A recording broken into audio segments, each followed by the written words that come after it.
What comes into your mind when you think of chemical reactions? Do you imagine yourself in a chemistry lab combining chemicals to do chemical reactions? In fact, chemical reactions are constantly happening all around us. Everything we see, touch, and even taste is made up of chemicals that undergo reactions to form new substances. For example, when we inhale oxygen and exhale carbon dioxide, a chemical reaction is taking place in our body. Without these reactions, we wouldn't be able to survive. So you must be wondering, what is a chemical reaction? Well, chemical reaction happens when a chemical change occurs, changing the identity of a substance. This means that the formula of the substance is changed, creating a completely new substance that is different from the original one. Let's take an example to understand this better. Imagine you have sugar, which has the formula C12H22O11. Now, if we heat the sugar, it will turn black and produce a new substance, carbon and H2O. And guess what? The formula of the new substance is not C12H22O11 anymore. It's just carbon and H2O. This is a chemical change, and therefore, a chemical reaction. But on the contrary, when we heat water, which has the formula H2O, it changes from a liquid to a vapor. But here is the interesting part: the formula of the vapor is still H2O. This means that the formula of the water remains the same, so this is a physical change and not a chemical reaction. So, as stated earlier, chemical reactions aren't just happening in the lab, they're also happening in our own bodies. In respiration, when we inhale oxygen and exhale carbon dioxide, we are experiencing a chemical change and a chemical reaction as oxygen has changed to carbon dioxide. So to define chemical reactions are processes where one or more substances, called reactants, undergo a transformation to form new substances, called products. Now moving on to the next topic, which is an important question from CBSE board perspective. How can you identify that chemical reaction has taken place? There are 4 key observations that can signal a chemical reaction is taking place. Firstly, there can be a change in color. Secondly, a change in state may occur. Thirdly, gas may be liberated during the reaction. And finally, there may be a change in temperature. By making these observations, we can tell that a chemical reaction is happening.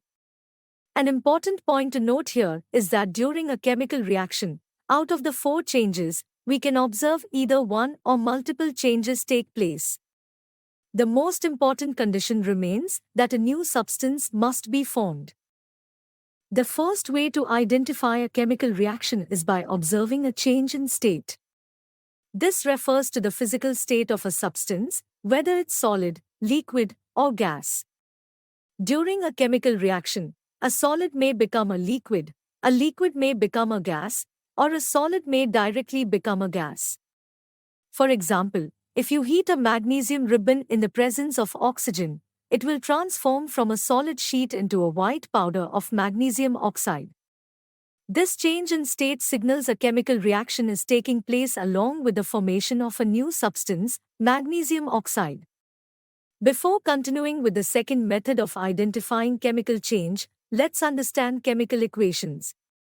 All the chemical reactions can be written as a chemical equation.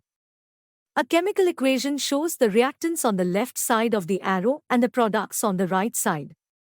Reactants are the substances that react with each other, while products are the new substances that are formed. By understanding the meanings of these terms, we can more easily understand and represent chemical reactions. The first type of chemical equation we will discuss is word equation. It's a type of equation that represents a chemical reaction using the names of the substances involved, rather than their chemical symbols or formulas. The reactants are written on the left-hand side of the equation, and the products on the right, all separated by plus signs. For instance, when hydrogen gas and oxygen gas react to form water, we can write it as hydrogen plus oxygen water. But wait, there is more. Have you heard of skeletal equations? They use chemical symbols instead of words to represent the reactants and products. No need to write out the full names of the substances, just their symbols will do. So instead of writing magnesium we use Mg, and instead of oxygen we use O2. By doing this, we simplify the equation and make it easier to write and read. And just like that, we can write the skeletal equation for the reaction between magnesium and oxygen to form magnesium oxide, Mg plus O2 MgO. The chemical reactions are important to understand as these form the basis of this chapter as well as the whole chemistry. Now coming back to ways of identifying a chemical reaction, the second method is in the form of change of color. To illustrate this point, let's take the example of potassium iodide and lead nitrate. Both these chemical substances are colorless. When these two react, they give rise to two new substances, lead iodide, which is yellow in color, and potassium nitrate. Now as soon as you notice the yellow color, you'll understand that a chemical reaction has taken place. So how will you write this reaction as the skeletal equation? To do so, we will use the chemical formulas for potassium iodide, Ki, lead nitrate, PbNO3, 2, lead iodide, PbI2, and potassium nitrate, KNO3. So we will write the skeletal chemical equation as follows: Ki plus Pb, NO3, 2, PbI2 plus KNO3. Moving on to the third factor, which is how to determine a chemical reaction by evolution of gas. This is an important example of chemical reactions, where gas is liberated as a result of two substances reacting with each other. By observing the gas, we can say that there is a chemical reaction occurring between the two substances.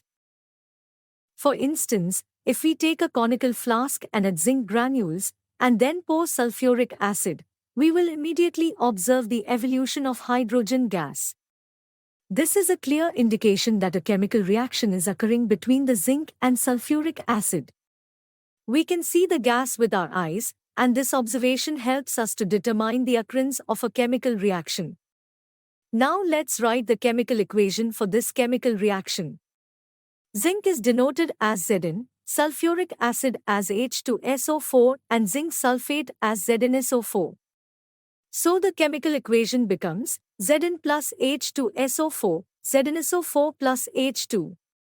We have come to the last topic of this video, that is change in temperature as the method of identifying a chemical reaction. Have you ever seen a whitewashing liquid being made? It is made by adding quicklime, which is a white powder, to water.